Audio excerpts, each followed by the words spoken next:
Ici Hello Biblio. Si je vous fais cette vidéo, c'est pour vous parler de mes dernières lectures. On commence tout d'abord avec la suite de la saga de manga que je suis en train d'éclater littéralement en 2 mois. Je suis quasiment... Non, je suis à plus de la moitié, ouais, parce que je suis arrivée au tome 46, 47 et 48 et je crois qu'il y en a 72. Donc voilà, en l'espace d'un mois et demi, je me suis fait quasiment les 3/4, 2/3 au moins, de la saga de Naruto. Donc je suis très contente de moi, j'ai bien avancé. Pour ceux qui connaissent pas Naruto, même si ça m'étonnerait parce que c'est quand même vachement connu, c'est l'histoire de ce jeune homme qui a un démon enfermé à l'intérieur de lui et dont du coup son village le rejette, le met de côté. Mais on va le voir grandir et donc du coup là on arrive à un moment où il est adolescent pré-adulte, j'ai envie de dire. Et il s'est beaucoup entraîné et du coup il est devenu très puissant, aussi bien grâce à son entraînement qu'à son démon à l'intérieur de lui, pour lequel il est rejeté et qui maintenant le rend extrêmement puissant. Donc là on arrive à un moment où le village de Konoha, son village, a besoin de lui et donc il va montrer qu'il peut devenir le héros qu'il a toujours rêvé d'être et que les gens ne voyaient pas en lui. Donc franchement c'est un moment assez important de l'histoire et j'en suis très contente d'en être arrivée là. Et on va perdre des personnages aussi importants puisqu'il y a un énorme combat, il y a une énorme guerre. Le village va être pas mal détruit et donc j'ai versé ma petite larme à un moment où on perdait un personnage parce que c'est un personnage qui me tient énormément à cœur. Malgré ce qu'on peut me dire, il y a un autre personnage qu'on perd qui est hyper important dans l'histoire, mais qui, moi j'en ai rien à faire personnellement de le perdre. Je pense que vous reconnaîtrez qui c'est au vu de mes goûts, mais voilà. Je suis très contente d'avoir bien avancé et je compte bien continuer à avancer tout au long du mois de septembre. Et je pense que franchement, si j'arrive à avoir les derniers tomes au mois d'octobre, je l'aurai largement fini en moins de 2 mois, ça c'est sûr. Si vous avez vu ma précédente vidéo, vous savez que je suis passée par la médiathèque et que j'ai emprunté énormément de BD qui n'étaient pas prévus dans ma palle de septembre, mais bon, je suis comme ça, j'ai tendance à être Gémeaux. Et donc, je dis que je vais faire des trucs, et puis finalement, j'en fais d'autres. Donc voilà, j'ai lu la BD qui s'appelle Carpe Diem. C'est Amour, Spleen et Tatouage qui m'intriguait énormément à la médiathèque depuis que j'y ai travaillé. Mais pareil, je me disais, comme celle que je vais vous présenter, elle m'intrigue, mais j'irai quand j'aurai vraiment le temps de lire. Donc voilà, je l'ai emprunté. C'est une BD qui parle d'un monsieur, tout simplement, qui s'est fait larguer par sa copine et qui du coup décide de se faire tatouer, mais il ne sait pas ce qu'il veut se faire tatouer. Du coup, il va aller chez un ami qui est tatoueur et il va rencontrer plein de tatoueurs et essayer de rentrer dans le monde du tatouage. Donc franchement, j'ai énormément aimé cette BD. Alors pas à cause du style, parce que franchement le style, c'est pas mon délire, mais par contre j'ai bien aimé son récit, parce que je le trouve aussi vrai que cliché. Malheureusement, dans le monde du tatouage, un peu comme dans tous les domaines professionnels, il y a des personnes qui sont très stéréotypées et des personnes qui rentrent totalement du cliché. Par exemple, on va avoir le tatoueur, l'espèce de Mozart là, avec des crânes, des têtes de mort et tout. Énormément dans cet univers-là, on va avoir des autres personnes qui vont être plus en mode skater, surfeur, enfin voilà. Franchement, les tatoueurs, malheureusement ou heureusement, je sais pas, c'est comme dans le monde. Il y en a qui sont bourrés de clichés stéréotypés et d'autres à l'inverse qui sont à tout l'opposé de ce qu'on pourrait croire. Il y en a qui sont en costume et on ne voit pas une seule tache d'encre sur leur peau. Enfin bref, je suis énormément contente parce que j'avais très peur quand même qu'on aille que dans le cliché. Et malgré qu'on y va un petit peu bien sûr, il y a aussi justement beaucoup de contrastes qui sont apportés, des tatoueurs qui sont de réels artistes, d'autres qui sont plutôt des copistes, des tatoueurs comme je vous ai dit qui sont motards, voilà, tête de mort et tout, mais d'autres qui sont plus dans des choses plus raffinées, voilà, toujours très clean. Par contre le monde du tatouage, ça c'est quelque chose qu'il faut faire évidemment très attention, que tous les outils soient bien stériles, que l'hygiène soit irréprochable dans le salon. Donc franchement c'est montré et j'étais très contente de cette BD, je m'attendais pas à ça. Et finalement, même si le style ne me plaît pas trop au niveau des illustrations, l'histoire vaut le coup d'être lue, pour moi en tout cas, et qui aime énormément de tatouage et qui a fait plein de conventions, parlé avec énormément de tatoueurs et qui adore ce monde-là. Je trouve qu'il est quand même assez représentatif, même s'il est très cliché, mais bon, c'est comme ça. Ensuite, j'ai lu une BD, celle-ci. J'ai lu Toute la beauté du monde, que je crois qu'il devait faire partie du prix de l'année prochaine, parce qu'on fait, à la médiathèque, on fait un prix tous les ans au niveau des romans de l'année passée ou des BD de l'année passée tout simplement. Et celui-là devait faire partie du prix, je crois, de l'année prochaine, mais j'ai pu l'emprunter. Donc à mon avis, il fait pas partie du prix parce que non, ils sont pas empruntables le temps que les filles préparent la sélection. Et franchement, je comprends, parce que s'il fait partie du prix l'année prochaine, bah clairement, il n'aura pas ma voix. Il est assez perché. Au niveau de l'illustration, c'est quelque chose de, je vais pas dire commun, mais voilà, on n'est pas dans quelque chose de graphiquement déjà qui soit très mon style. Mais voilà, on n'est pas dans quelque chose de moche non plus, on va pas dire ça comme ça. Cependant, l'histoire est assez particulière, je crois que j'ai pas tout compris. On est dans une période historique où il y a les franquistes et Staline et tout ça, donc on est pendant la période de la guerre. On est justement à la frontière, je pense, franco-espagnole. Et il y a tout le mouvement là, de révolution des Espagnols à Barcelone et tout là, où justement ils ont voulu renverser le pouvoir. Mais on est dans une zone frontalière, donc il y a énormément de méchanceté avec les étrangers qui passent la frontière, et enfin ceux qui essayent de se réfugier et tout. Il y a un truc bizarre, hyper malsain, il y a plusieurs personnages qu'on suit, donc du coup avec différents points de vue, justement un qui s'est échappé, on ne sait pas trop ce qu'il était, mais il essaye de fuir la guerre. Toute une clique de femmes, on ne sait pas trop si ce sont des prostituées, des marchandes d'oranges ou quoi. On a aussi un peintre qui est à la recherche justement de la beauté et tout. On a un philosophe, juif allemand qui fuit justement qui fuit l'Allemagne et tout. Et puis on a d'autres clics qui arrivent. Enfin, j'ai pas compris. Franchement, je suis passée à côté de cette lecture parce que toute la beauté du monde, dans le titre, alors je sais pourquoi ça en parle justement parce que l'artiste est à la recherche de la beauté du monde et il s'est enfermé dans un hôtel justement pour pouvoir faire son art et en même temps peindre des personnes, justement certaines des femmes qu'on a vues dans la clique là, des orangères ou prostituées, on sait pas trop ce qu'elles sont. Et en même temps, franchement, il n'y a rien de beau dans ce qu'il peint. J'ai pas compris. Je suis passée à côté, faut croire, parce que pour moi c'est un non.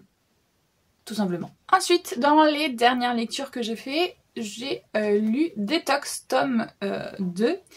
Il existe en intégrale, mais à la médiathèque, on l'a en tome 1 et tome 2. Donc c'est l'histoire de ce monsieur qui est on va dire cinquantenaire, qui est, alors je sais pas s'il est PDG, mais en tout cas il a une boîte, il a une entreprise et il vit sa vie à fond à l'heure, les chiffres, la productivité, le rendement et tout et tout.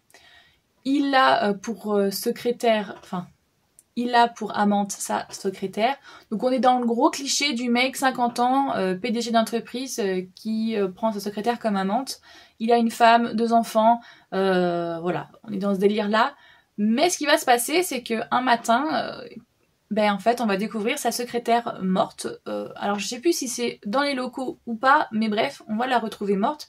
Et donc du coup, il va se prendre une grosse claque dans la gueule et il va faire un infarctus.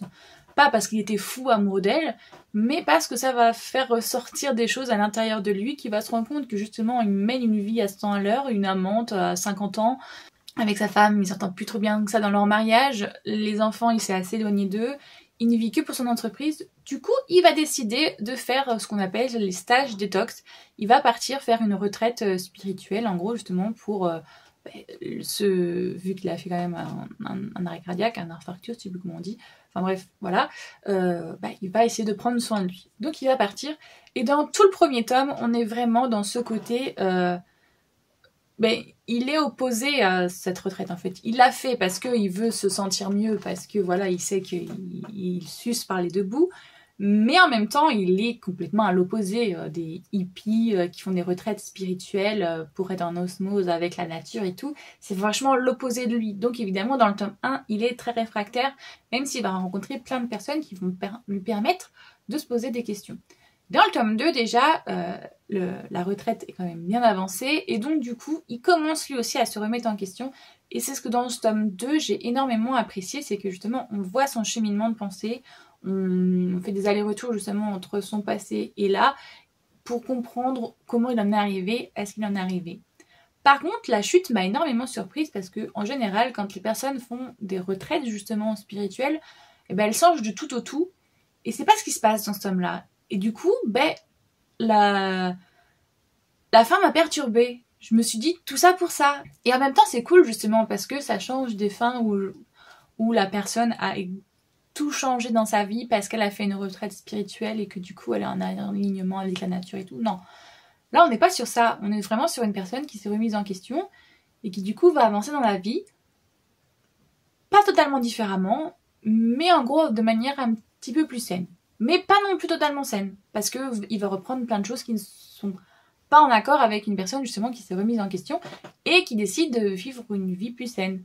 Enfin bref, il y a des incohérences, enfin pas des incohérences mais paradoxes, voilà. Il y a des paradoxes dans ce personnage qui sur la fin m'ont laissé un peu perplexe mais qui d'un autre côté sont compréhensibles parce que je me dis que c'est vrai que toutes les personnes qui font des retraites spirituelles ne changent pas du jour au lendemain et donc du coup voilà. J'ai bien aimé mais j'ai préféré le tome 1 au tome 2 parce que le tome 1 justement j'étais contente de voir ce genre de personnage et de voir le style de pensée que ça influait. Et le tome 2, ben, j'aimais bien le début parce que je voyais une évolution dans le personnage. Mais la fin, je trouve, ça a régressé et donc du coup, ça m'a laissé littéralement sur ma faim. Voilà.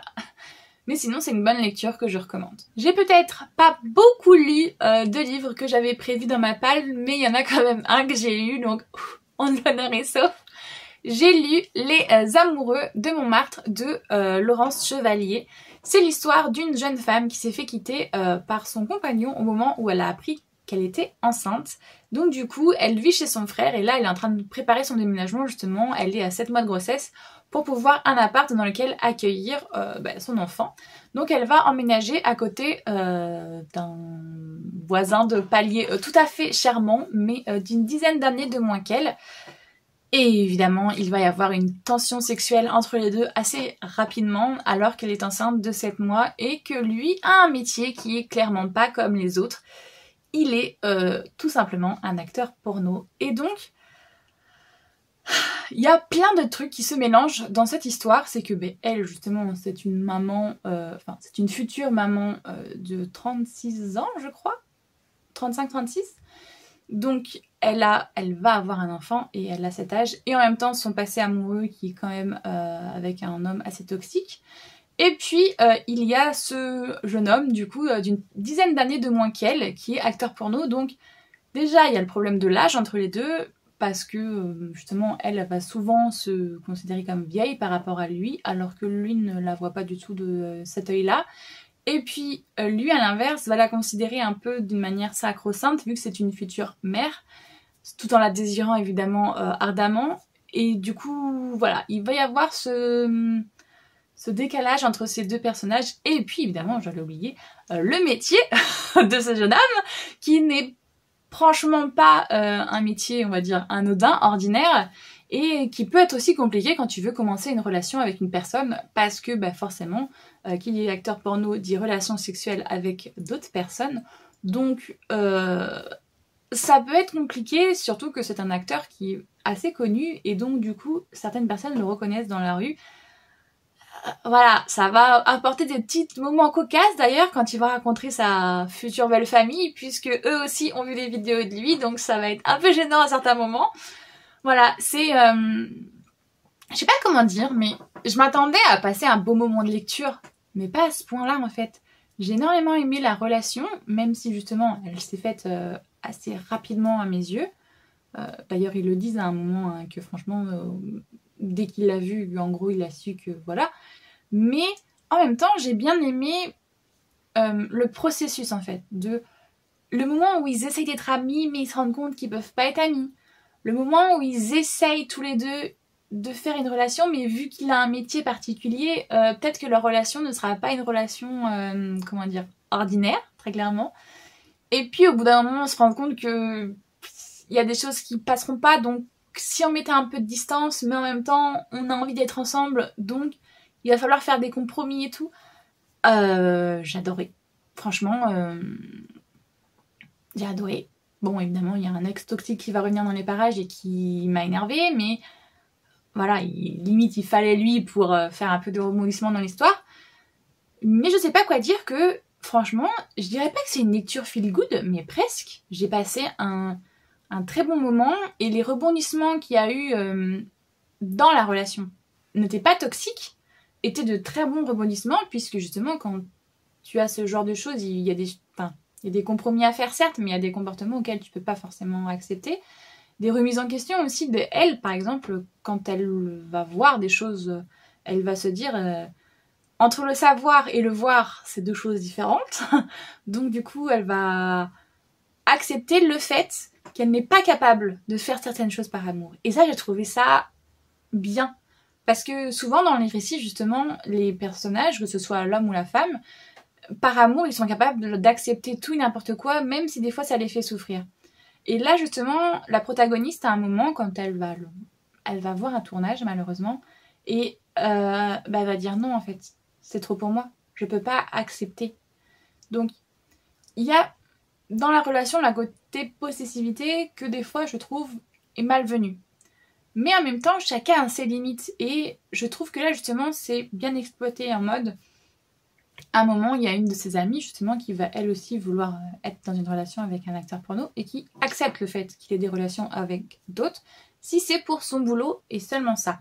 Dans la vie privée, par contre, ils sont exclusifs. Et elle va lui expliquer que malheureusement, quand tu es avec un acteur porno, soit tu l'acceptes, soit tu l'acceptes pas. Donc au bout d'un moment, il faut prendre une décision, il ne faut pas rester entre deux. Et j'ai trouvé justement cette conversation saine parce que... Enfin, je sais pas comment l'expliquer, mais... Enfin, voilà. Je sais pas comment l'expliquer, mais j'ai adoré et je suis très contente de l'avoir lu. Et franchement, j'ai pas grand chose à reprocher à ce bouquin, si ce n'est l'ex qui revient et qui m'a gonflé. Et la rapidité de la relation dans laquelle... Enfin, la rapidité dans laquelle les sentiments vont éclore. Parce que la relation prend plutôt de temps, mais en gros, c'est un peu un coup de foudre. Et sans être dit comme ça... Mais du coup, je trouvais ça un peu... ouais, d'accord, coup de foudre direct. Mais par contre, la relation prend son temps et ça, on aime. Voilà. J'ai l'impression de m'être totalement radotée. Mais voilà, très bonne lecture. Je recommande vivement. Et d'ailleurs, j'irai voir l'autrice sur FNR si la queue est pas trop longue. Et j'irai faire une dédicace et parler avec elle de son livre parce que j'ai énormément aimé. Et voilà, je vous ai parlé de mes dernières lectures du coup que j'ai fait. Bon, il n'y a pas énormément de livres qui étaient dans ma palle de septembre, mais bon, c'est comme ça. On fait des fois aussi avec nos envies. J'espère que cette vidéo vous a plu. Si c'est le cas, n'hésitez pas à liker la vidéo, ça fait toujours énormément plaisir. Si vous souhaitez voir le reste de mes vidéos, n'hésitez pas à vous abonner. Moi, j'espère que tout va bien pour vous, que vous faites de très bonnes lectures et je vous fais tout plein de gros bisous.